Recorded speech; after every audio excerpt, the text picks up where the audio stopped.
The alarm screamed through the quiet space station. Communications officer Vex Ali jumped in his seat. For 3 days, nothing had happened. Now, everything was happening at once. Vex Ali belonged to the Zentari species. His people were small and careful. They liked peace and quiet. But the screen in front of him showed anything but peace. Red lights flashed everywhere. Emergency signals filled his display. "Commander Noreth," Vex Ali called out. His voice shook. "We have a problem. A big problem." Commander Noreth ran to the console. He was from the Sauroch people. They looked like large reptiles with scales and sharp claws. Noreth had fought in many battles. He had seen terrible things. But what he saw on the screen made his blood run cold. "What am I looking at?" Noreth asked. "Distress calls, sir. Multiple ships." The Drakkar Empire broke through the neutral zone. They are attacking civilian transports in the Helion cluster. Noreth studied the data. 12 colony ships. Each one carried families, children, old people, young people, thousands of lives on each ship. The Drakkar war fleet had surrounded them all. The civilians had no weapons, no way to fight back. They were trapped. "How long until our forces arrive?" Noreth demanded. Vex Ali checked his screen. His hands moved fast over the controls. 47 hours, sir, maybe more." "And the civilians?" "They have less than 6 hours. Maybe less." Noreth stood very still. He was thinking. His clawed hand moved over the command panel but did not touch anything. There was one option, only one, but it scared him more than the Drakkar fleet. "Pull up the restricted files," Noreth said quietly. "Access Protocol Omega-9. Vex Ali's antennae twitched. All Zentari had antennae. They moved when the Zentari felt strong emotions. Right now, they moved a lot. "Sir, those are the quarantine coordinates, the Deathworld files. I know what they are." Noreth kept his eyes on the dying ships. "Send the distress call to Sector Terra, third planet from their sun. Use my authorization code." "But, Commander, the reports say they are primitives. They are violent. They have not achieved proper, faster-than-light travel yet. Their world is Class 12 hazard. Everything on their planet tries to kill everything else. They are the only ones close enough." Noreth cut him off. "Send the signal. Include our language database. Include all information about the situation. Then pray to whatever gods you believe in. Pray they understand. Pray we have not made things worse." The message launched into space. It raced toward a small blue world. Most species in the galaxy had marked that world with warning signs. They watched it from far away. They were concerned about what lived there. Captain Jake Morrison held his coffee cup. He was halfway through his morning drink when the sirens started. The International Space Station Genesis shook with the sound. Genesis was an experimental human station. It had been running for only 8 months. Mostly it listened to space. It tracked satellites. Nothing exciting ever happened. Until now. "Captain, you need to see this." Lieutenant Amy Rodriguez sounded tense, very tense. "We are receiving a transmission. It is not from Earth." "It is not from anywhere near Earth." Jake reached her station in seconds. His military training took over. On the screen, strange symbols scrolled past. Then suddenly they changed. They became English words. The translation was rough but readable. "Urgent assistance required. Civilian vessels under attack. Drakkar Empire forces committing massacre. Coalition forces too distant. You are nearest capable response. Please help. Thousands will die." "Is this some kind of joke?" Jake said. But he knew it was not. The signal was too complex, too precise, too real. "Sir, I am reading the attached files." Amy's eyes were very wide. "They sent us everything, star charts, translation programs, technical details of their ships and the enemy fleet. And, sir, they are terrified. Not of the enemy. Of us." "What do you mean?" Amy turned her screen toward him. A file appeared. The title said, "Urgent Notice Regarding Terran Species." It showed warnings in multiple alien languages, all now translated to English. They think we are dangerous, Amy whispered. Their files classify Earth as a death world. They say our gravity is crushing, our atmosphere is corrosive, our diseases are nightmarish, our predators are apocalyptic. And our species is crazy for living here. Jake, they are more afraid of us than they are of dying. Jake stared at the message. Out in space, people were dying. Not humans, but people. Living beings with families, with hopes, with fears. And someone had been desperate enough to call Earth for help. They were so desperate they called the planet they feared most. He grabbed the communications panel. Get me Joint Command, get me everyone, and wake up President Harris. Tell her we just got invited to our first space war. 16 hours passed. The UNS Vengeance left Earth's orbit. The ship was not pretty. It was not meant to be pretty. The experimental warship had been built in secret over 5 years. Scientists and engineers had worked on it since humans first confirmed they were not alone in the universe. Just in case this moment came. General Lisa Chen stood in the command center. She reviewed the strike force. 200 Marines, 50 pilots, weapons that had never been tested in real combat. A crew trained for first contact but not for war. Retrofit of the alien faster-than-light drive complete, General, Lieutenant Commander Kyle Sanders reported from engineering. It is crude, but their technical package was good, very detailed. We can make one jump to the coordinates, maybe one jump back if we do not burn out every system. One jump is all we need, Kyle. Lisa's voice was hard, strong. What weapons do we have? Kinetic railguns, plasma torpedoes, nuclear-tipped missiles, directed energy weapons, plus whatever we can make up as we go. The Marines are loaded with combat suits and enough ammunition to fight a small war. Let us hope it is enough. Lisa pulled up the alien data on the enemy fleet. The Drakkar Empire ships were huge. They had energy shields, advanced targeting systems. But they were designed by species from low-gravity worlds, peaceful worlds, not death worlds. All hands, this is General Chen. We are going into unknown territory to help civilians under attack. We were chosen not because we are the strongest, not because we are the smartest. We were chosen because we are the closest and crazy enough to try. These aliens think we are monsters. Let us show them what human monsters do when innocent people need help. Engage faster than light travel in 30 seconds. The Vengeance shook. Strange energies tore a hole in space and time. For the first time in human history, a human warship jumped to the stars. The crew held on tight. Some prayed. Some thought of home. Some thought of the people they were going to save. People they had never met. People from worlds they had never seen.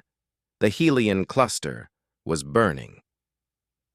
Commander Noreth watched from his observation ship. Another civilian transport exploded. Fire bloomed in the darkness of space. His screen showed the grim numbers. 8 transports destroyed, 4 remaining. Their shields were failing. They would not last much longer. Still no response from Coalition Command? Noreth asked. He already knew the answer. No, sir. The nearest battle group is still 39 hours away.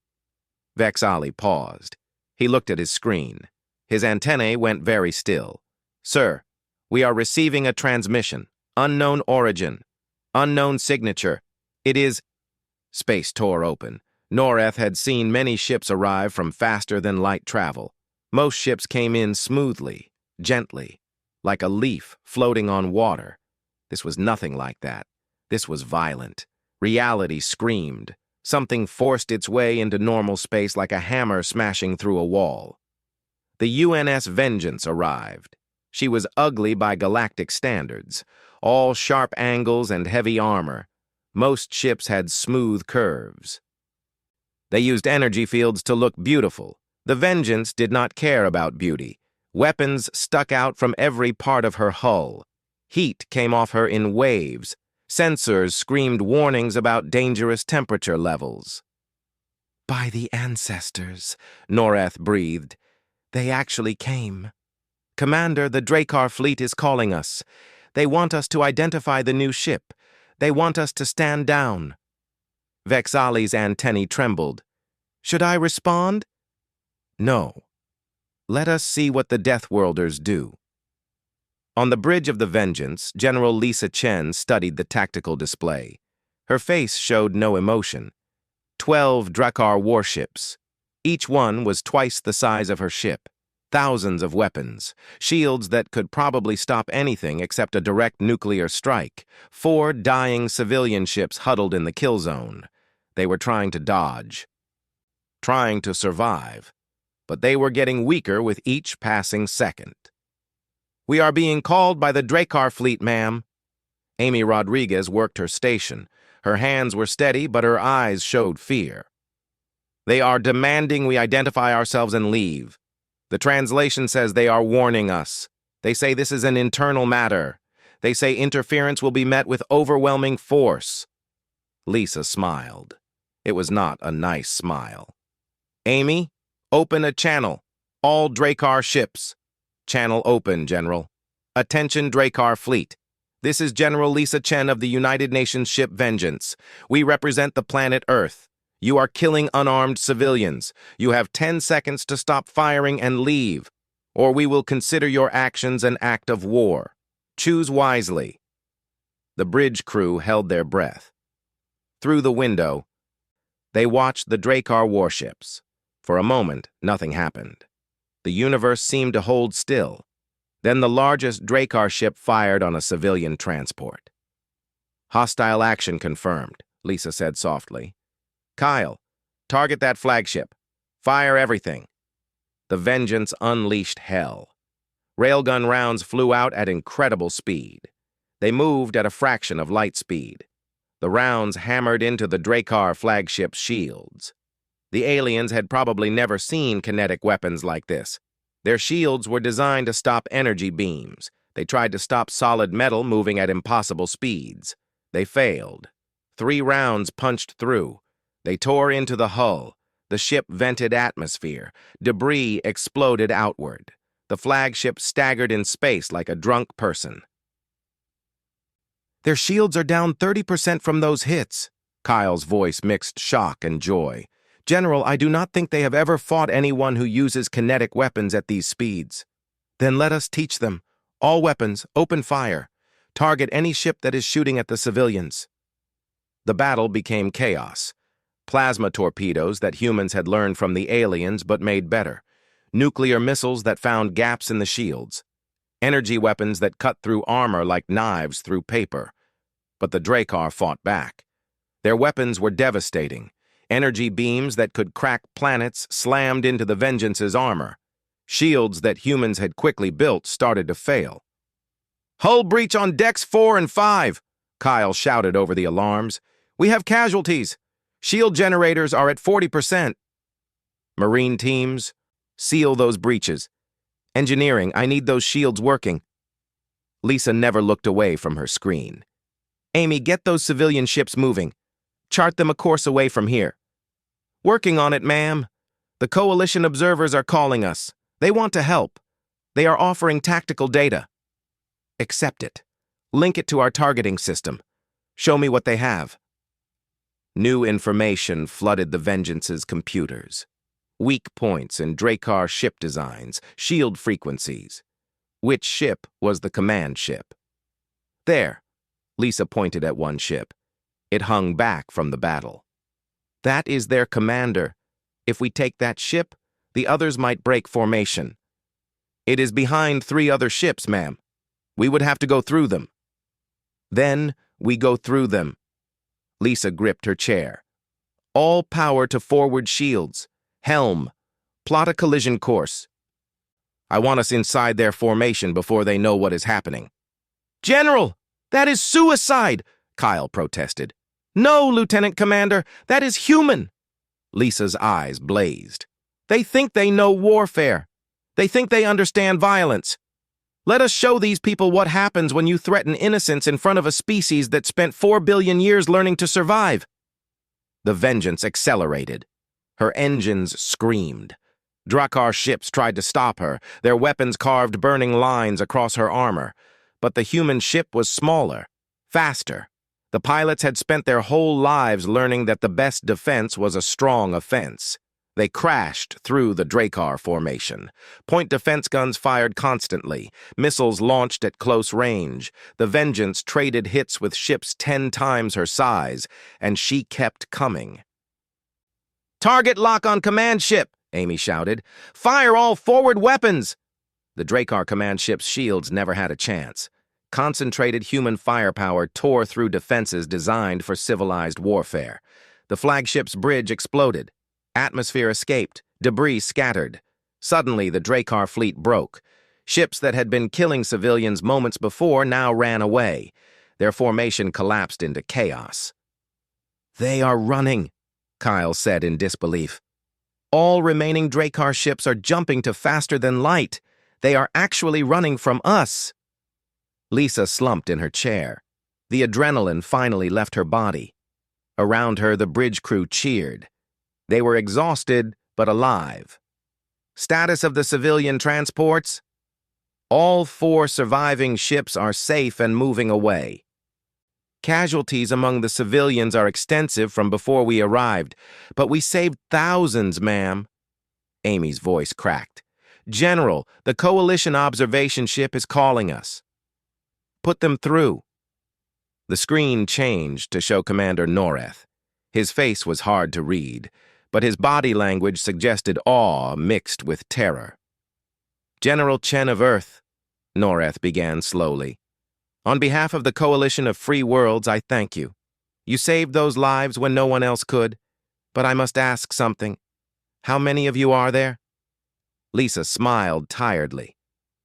"On this ship? About 250. The Coalition Station Harmony's Hope had never seen humans before. Commander Noreth stood at the observation window. He watched the UNS Vengeance dock with the massive station. Her hull showed the scars of battle. She looked rough next to the elegant civilian ships around her. "All repair drones are ready," Vexali reported. "Medical teams are prepared for the wounded. The Council of Voices is meeting in the main chamber. They want to speak with the human commander." "Of course they do." Noreth's scales flickered. "We just saw the impossible. A single ship from a species we have been watching from far away defeated a war fleet. Every member of the Coalition will want answers." General Lisa Chen stepped off her ship. She wore her dress uniform. She walked with military precision, but Noreth could see the exhaustion in her eyes. He could see the weight on her shoulders. "Commander Noreth, I assume?" Lisa held out her hand. It was a human greeting she had learned from the cultural database. Noreth carefully took her hand. He was mindful of his claws. "General Chen, welcome to Harmony's Hope. How are your wounded?" 17 injured, 3 are critical. We lost 6 crew members in the fight." Lisa's voice was steady, but Noreth had commanded long enough to recognize grief. "Can your medical facilities help our injured?" "We will do everything we can. Our medicine is very advanced, though I must admit we have never treated humans before. Your biology is notably robust." Lisa raised an eyebrow. "That is a nice way of putting it." They walked through corridors. The hallways were designed for species much smaller than humans. Lisa had to duck several times. Every alien they passed gave her space. Their various eyes and sensors tracked her with clear fear. "They are terrified of me," Lisa said quietly. "Can you blame them?" Noreth pointed at a screen showing Earth's statistics. "Your gravity is 3 times what most of us find comfortable. Your atmosphere has oxygen levels that would be toxic to half the species here. The life on your world has been fighting each other longer than most civilizations have existed. And you, General, are the top product of that competition. We are just people, Commander. Just people who can punch through combat armor with your bare hands in standard gravity. Just people whose endurance lets you hunt most species to exhaustion. Just people whose tactical thinking came from being both predator and prey." Noreth stopped at a large door. "The Council is inside. They will ask many questions. Some will be afraid. Some will see opportunity. All will want to know what humanity wants. I will tell them the truth. We want to help. and we want to go home. The council chamber was huge. It held hundreds of species from across Coalition space. Lisa stood in the center. She was surrounded by a sea of alien faces. Each one was stranger than the last. Insect creatures, beings made of crystal, gas cloud entities in special suits. All of them stared at her. Chancellor Dravik of the Zentari spoke first. His translator made his words into careful English. General Chen, humanity has been classified as a developing species under protective observation. Your world was quarantined for your own safety as much as ours. Why did you choose to break that rule? With respect, Chancellor, we did not choose anything. We got a distress call.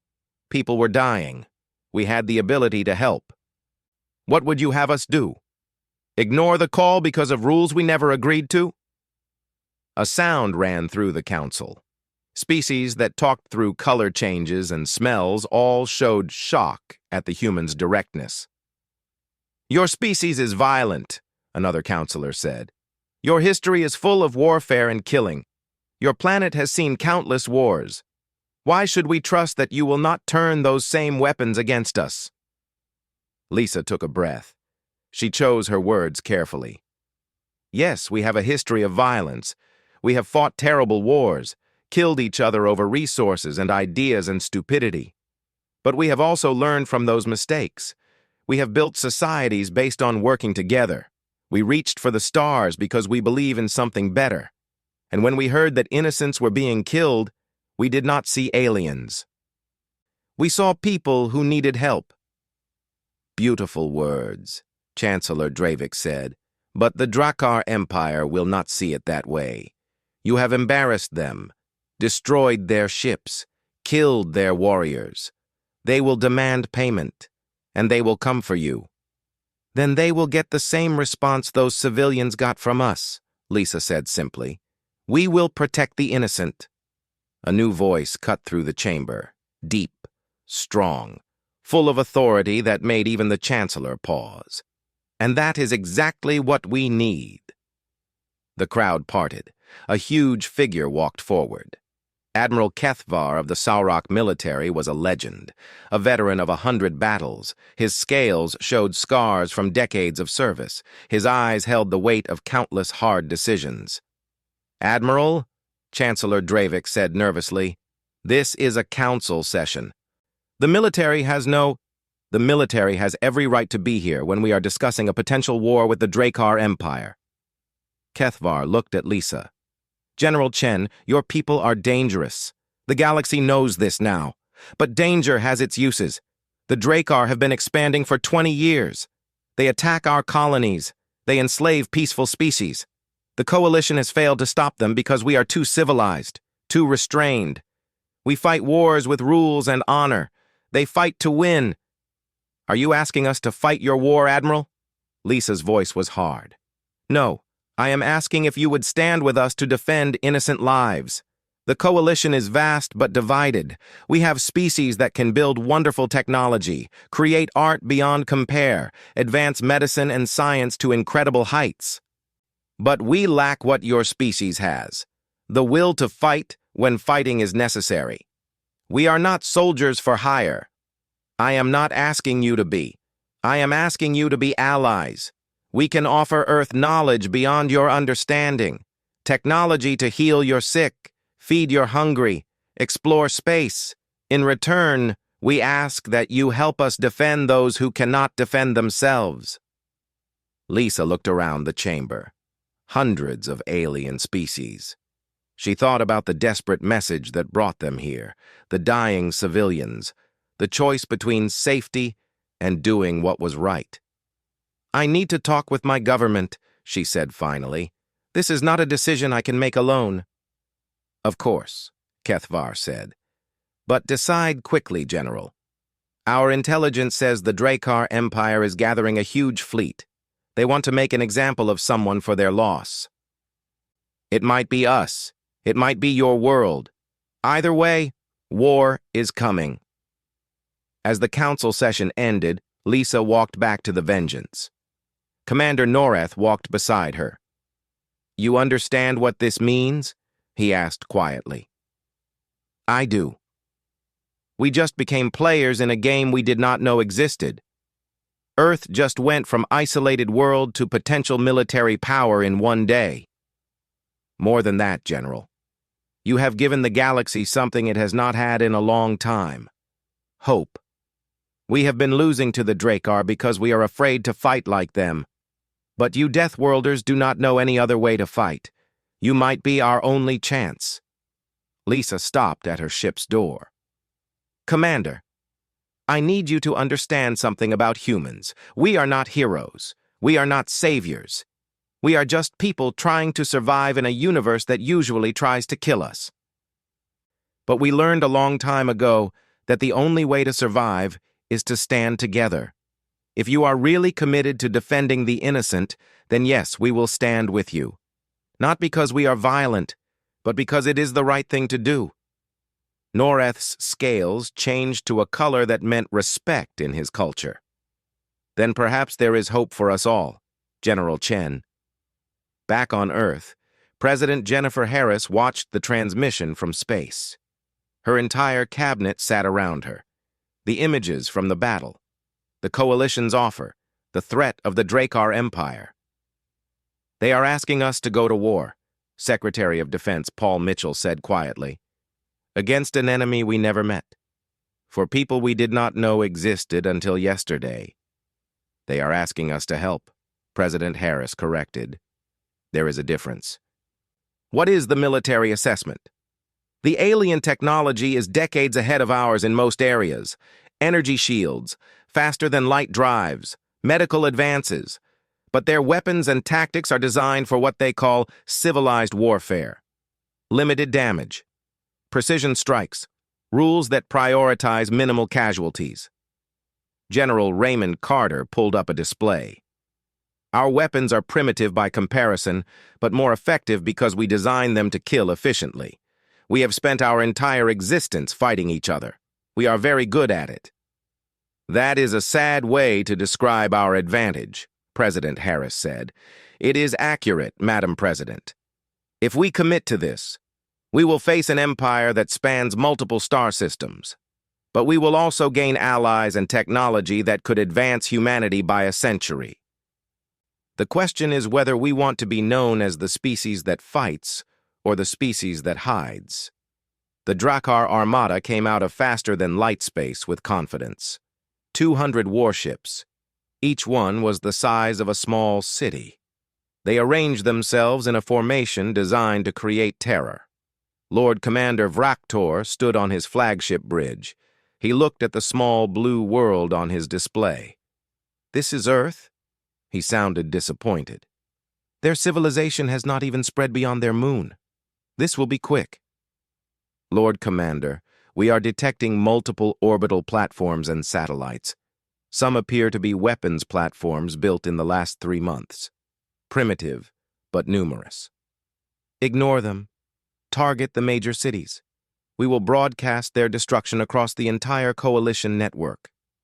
Let every species see what happens when they oppose the Drakkar Empire. But as the Armada moved into attack position, something unexpected happened. The space around Earth came alive. Commander! New contacts! Multiple ships coming from behind the moon, from the planets, from the asteroid belt, hundreds of contacts. Vraktor leaned forward. Impossible. They do not have a fleet. Our intelligence... Sir, they have built one. In 3 months, they have built an entire fleet. It was true. The UNS Vengeance was no longer alone. Around Earth were dozens of warships. They were crewed. Some still had construction equipment attached. But each one had weapons. And they were crewed by humans who had spent 3 months training, learning Coalition technology, making it better. On the UNS Defiance, Captain Roy Henderson watched the Drakkar fleet calmly. He had been a Navy pilot before this mission. Now he commanded a warship built in record time with technology humanity was still learning. All ships report ready, Lieutenant Danny Cruz announced. The Coalition support fleet is holding position at the outer marker. General Chen is commanding from Vengeance. She says to remember our training and make them sorry they came here. Roy smiled. Open a channel to the Drakkar flagship. Let us be polite first. Vraktor's screen showed a human in military uniform. The translator converted the words, but could not hide the steel in the human's voice. Drakkar Fleet, this is Captain Roy Henderson of Earth Defense Command. You have entered our solar system with hostile intent. Turn back now and we will let you leave in peace. Move forward and we will defend our home. This is your only warning. Vraktor laughed. The sound was harsh. Primitive species, you face the full might of the Drakkar Empire. Your world will burn and the ashes will be a monument to our power. Prepare to... Yeah, Roy interrupted. Monuments, power, ashes. We have heard it before. Usually from dictators right before we beat them. You have 5 seconds to turn around. 5, 4, 3. Vraktor cut the transmission in anger. All ships open fire. Turn their fleet into debris. The Drakkar Armada fired everything. Energy beams that could crack planets. Missiles that could level cities. Weapons designed to destroy entire fleets in minutes. The human fleet scattered like leaves in wind. Their formation broke apart. It looked like panic. They run like cowards, Vraktor shouted. Chase them and destroy them. But the humans were not running. They were adapting. Now! General Lisa Chen's voice came across all channels from the Vengeance. The human ships that seemed to flee suddenly turned around. Their engines burned at speeds that would kill most species. They dove through the Drakkar formation, too fast for the huge warships to track. Remember Earth's history? Lisa's voice was fierce. Remember every time the small and fast beat the large and slow? Make our ancestors proud. The UNS Defiance screamed past a Drakkar battleship. Her railguns fired at close range. Roy Henderson cheered as armor buckled. Their shields are designed for energy weapons, Danny shouted over the noise. Solid bullets at high speed are going right through. Then let us give them something solid.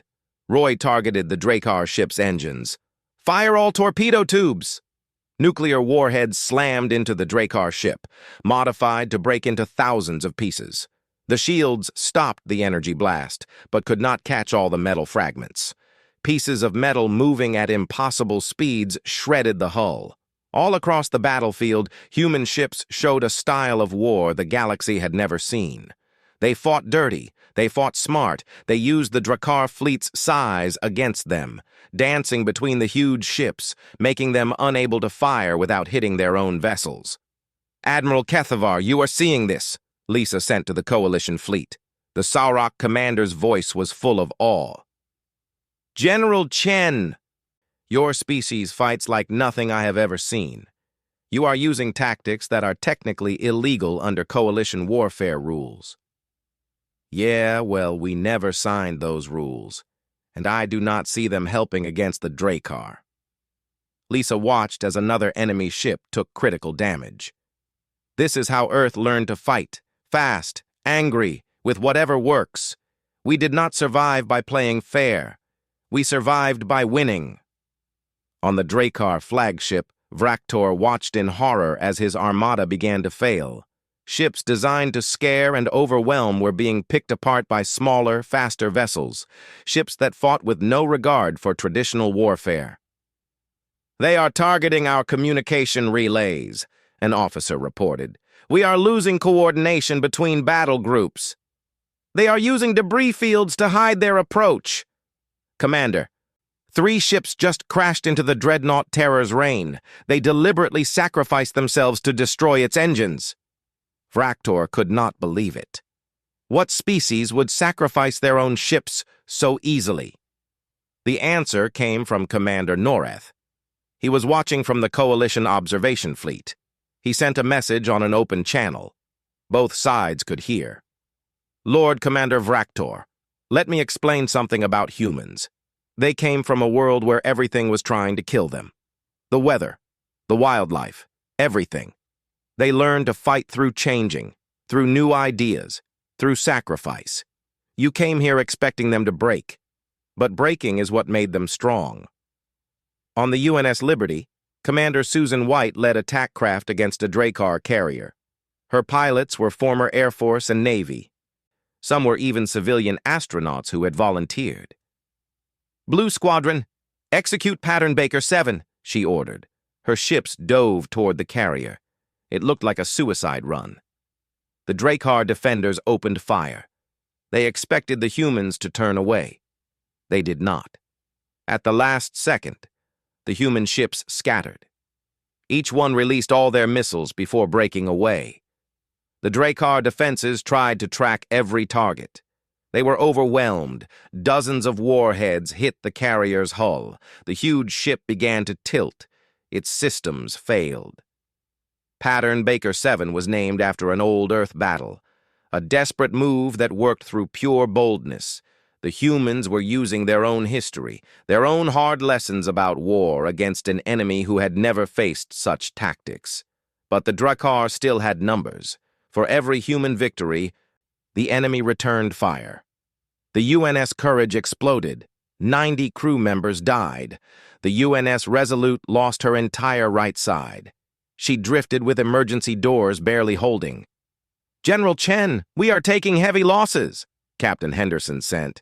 "We cannot keep this up forever." Lisa watched her tactical display coldly. The Drakkar fleet was hurt, but not broken. They were learning human tactics, tightening their formation, protecting their weak points. She needed something final. "All ships, fall back to Earth high orbit. Execute Delta Protocol." "Ma'am, that is crazy," her tactical officer protested. "We will be putting the Drakkar fleet directly over our home." "Trust me. Helm, take us home." The human fleet pulled back, racing toward Earth with the Drakkar armada chasing. Vraktor smiled as his ships closed in on the planet. "Finally, they show wisdom by running, but it is too late. Prepare planetary attack. We will turn their cities to—" "Commander!" The tactical officer's voice was alarmed. "New contacts! Thousands of new contacts launching from the planet's surface!" Earth's sky lit up.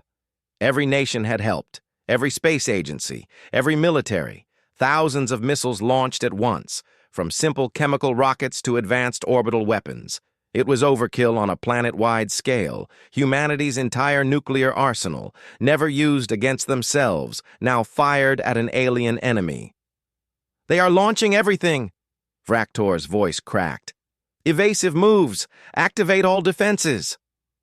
But there were too many targets. The Drakkar ship's systems tried to choose priorities, tried to calculate the best solutions. Human missiles did not care about solutions. They just kept coming. Nuclear fire exploded in Earth's orbit. Shaped charges designed by scientists who had spent decades making weapons they hoped would never be used. Kinetic weapons that followed the simple math of mass times speed. Experimental weapons that Earth's nations had built in secret, just in case. And the Drakkar armada burned. "All ships, full attack!" Lisa's voice cut through the chaos. "Hit them while they are 3 months after the Battle of Earth." The Coalition Council chamber was packed. Representatives from over 300 species had come. Many were calling this the most important meeting in galactic history. General Lisa Chen stood before them once more, but this time she was not alone. President Jennifer Harris herself had made the journey from Earth. She came on the newly built UNS Endeavour. Diplomats, scientists, and military advisors came with her. Chancellor Dravik called the session to order. "We meet today to address the question that has filled the coalition since the Drakkar defeat. What is the place of humanity in the galactic community? Some of us believe they should be granted immediate full membership," Admiral Kethvar spoke. "They have proven their ability and their courage. And others believe they are too dangerous," another voice said. Councillor Trevin of the peaceful Lumini species stood. His body glowed with concern. "They destroyed a fleet using tactics we would consider war crimes. They fight without mercy or limits. What stops them from turning those same abilities against us?" President Harris stepped forward. "May I speak to the council?" The chamber became silent. This was the first time a human leader had spoken directly to the coalition. "Councillor Trevon raises good concerns," President Harris began. "Yes, we fight differently than you do. Yes, we are more aggressive, more willing to use violence when we think it necessary. But you need to understand why." She made a gesture. A display appeared showing Earth. "This is our world.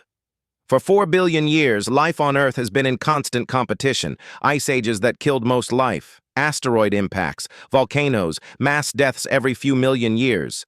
The life that survived had to become harder, smarter, more able to change with each disaster."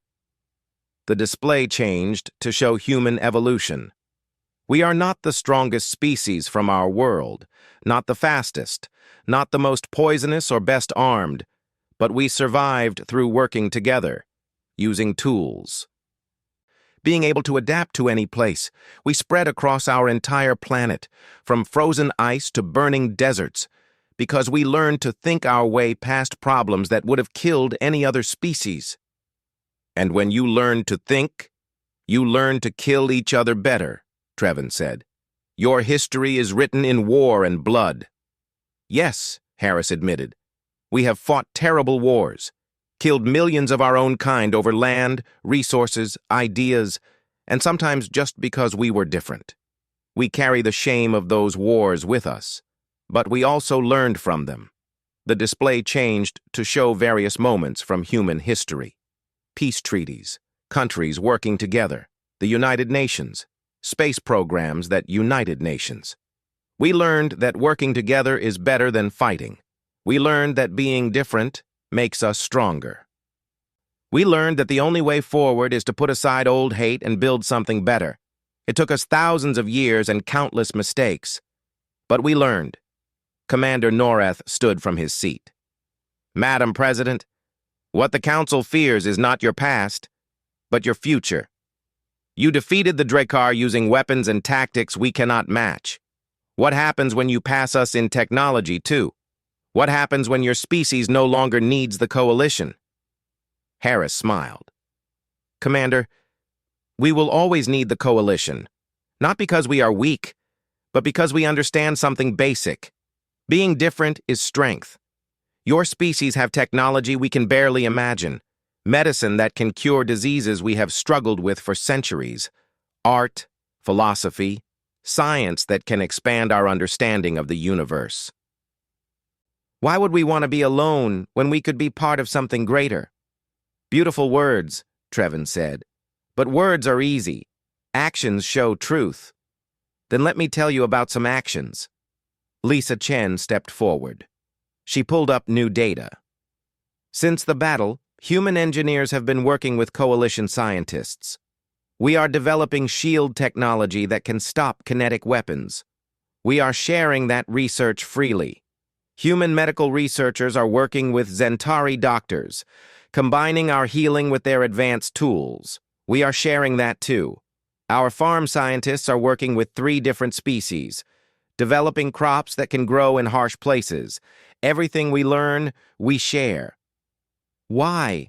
someone in the crowd asked. "Why share your advantages?" "Because that is what you do when you are part of a community," President Harris answered. "Yes, we are dangerous. Yes, we are aggressive when threatened.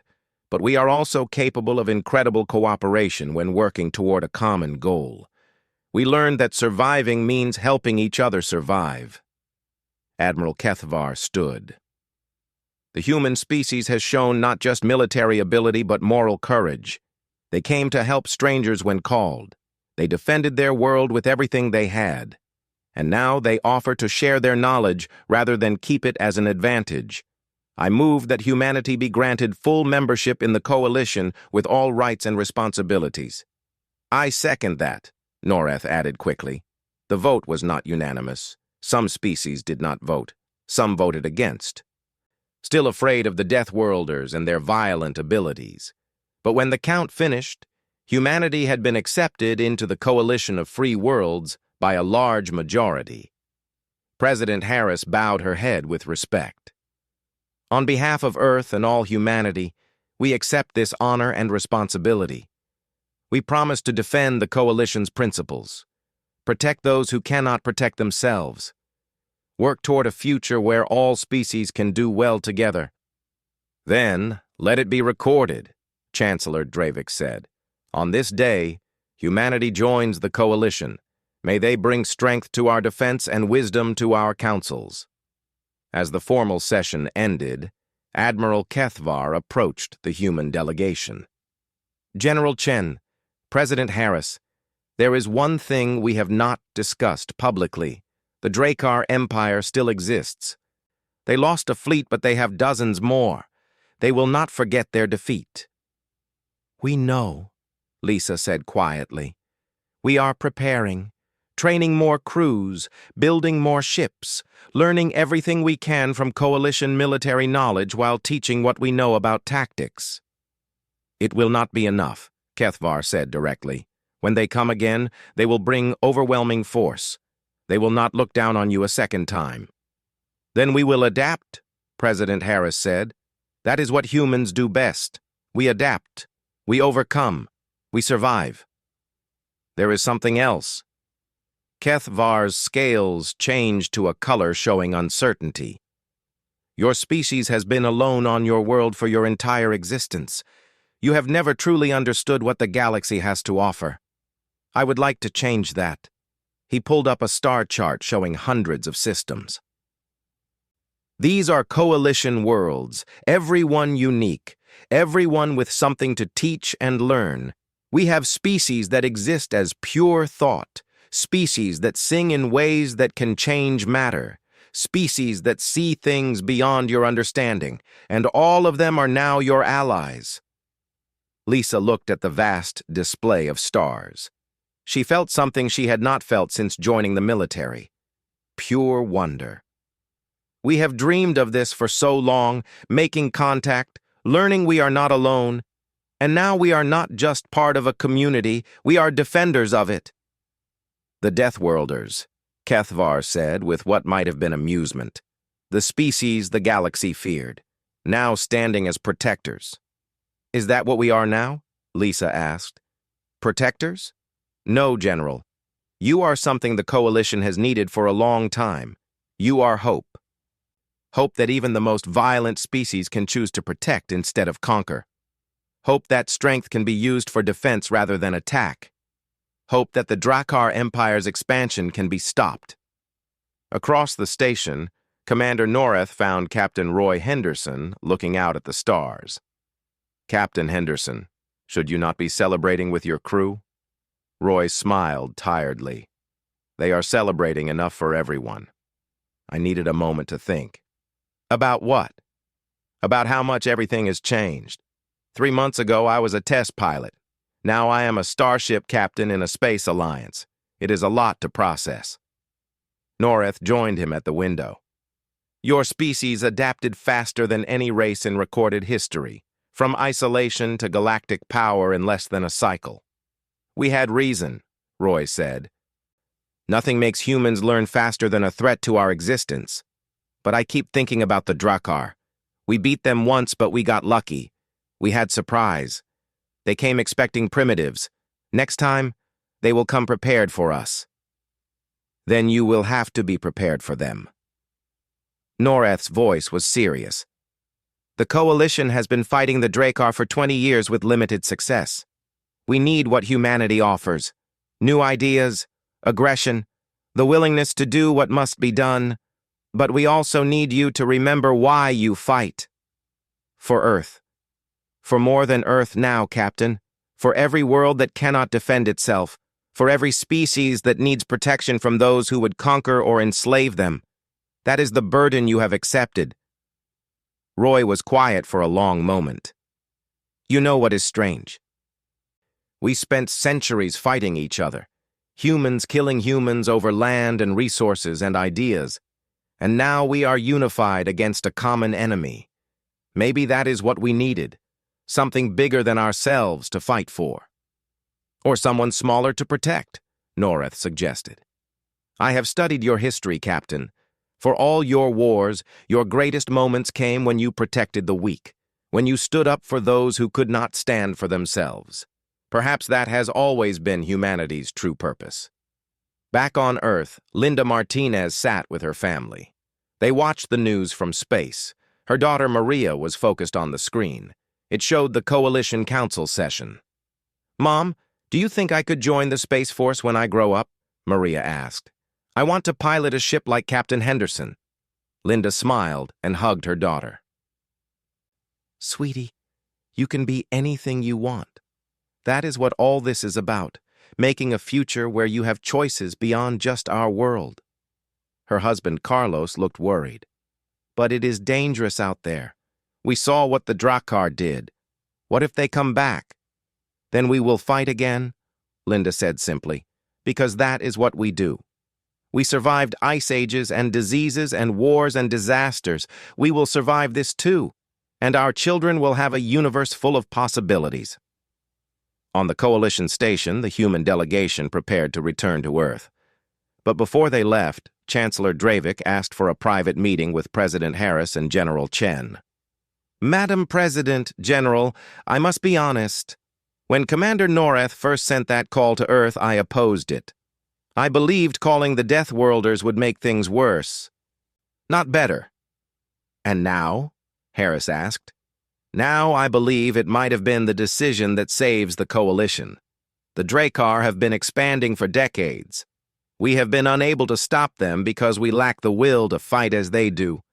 Your species has that will, but more importantly, you have something we lost long ago: the memory of what it means to struggle for survival."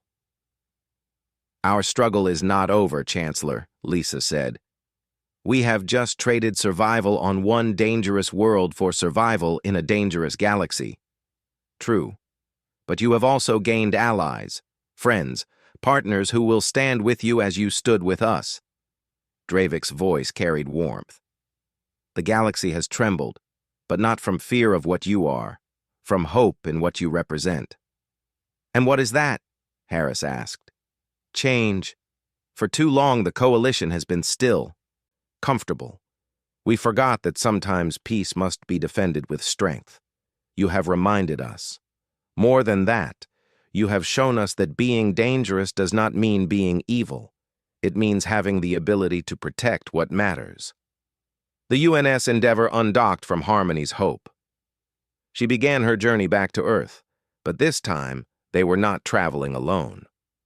A small fleet of Coalition ships came with them, carrying diplomats, scientists, and teachers who would help humanity join galactic society. President Harris looked at the distant stars. She felt the weight of responsibility. Humanity had stepped onto the galactic stage. The question now was what kind of role they would play, and somewhere in space, the Drakkar prepared for the next battle, but they would learn that humanity did not know how to quit. The Deathworlders had arrived. And the stars themselves had changed forever, for a week. The human fleet charged back into the fight. Their crews were exhausted but would not give up. They fought with the desperation of beings defending their only home. They fought with the skill of warriors learning against an enemy who had looked down on them. On the Drakkar flagship, Vraktor watched his fleet fall apart. Over half his ships were destroyed or crippled. The others were scattered, their careful formation broken, and the humans just kept coming, like sharks that smelled blood. "Commander, we need to leave," his second officer begged. "We have lost this battle. If we stay, we will lose everything." Vraktor wanted to refuse, wanted to order one final strike, but survival won over pride.